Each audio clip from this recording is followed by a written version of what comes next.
Opponent ওকে থেকে ভয় পাইতো, সেই জিনিসটা ভিনিসিয়াসের হয় না। ও এখন বল অপোনেন্ট ফাইনাল থার্ডে গিয়ে বল যেন ও মানে আউট অফ আইডিয়াস হয়ে পড়ে। ও খোঁজে কাউকে পাস দেওয়া যায় কিনা সেটাও খোঁজে।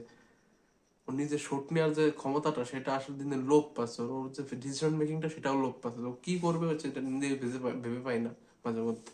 আচ্ছা, যে কটা চান্স ভিনি মিস করছে সেখানে তার হাফ চান্স এমভাবে পাইলে সেখানে একটা এক দুইটা আমরা গোল পাইতে পারতাম, কিন্তু ভিনি মিসের পরে মিস করে গেছে, করে যাচ্ছে, করে যাচ্ছে। মানে প্রতিটা ম্যাচে একই কাহিনী। ওর কাছে বল গেলে খেলার গতি একদম কমে যায়। কাউন্টার ক্ষেত্রেও সেটা, ডিভোর্সের ভিতর থেকে আউট অফ আইডিয়া সব ক্ষেত্রেই। মানে ওকে দিয়ে জাস্ট আর হচ্ছে না আমার মতে।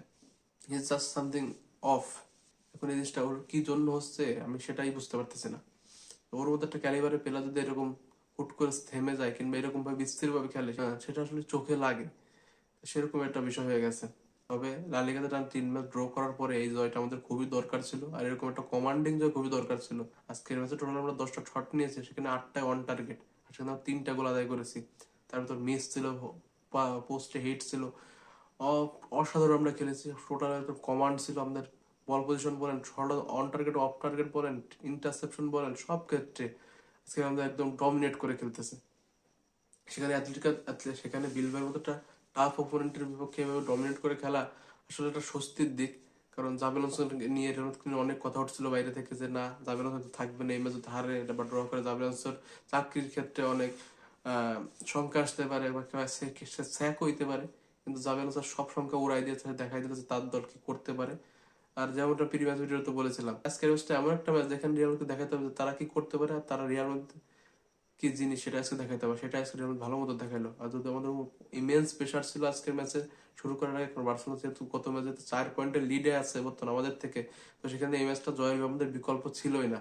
যদি আমরা না জিততে পারতাম বা ড্র করতাম তাই সেখানে বার্সেলোনা আমাদের থেকে 3-4 পয়েন্টে এগিয়ে যেত। সেটা মোটেও একটা ভালো দিক হইতো না।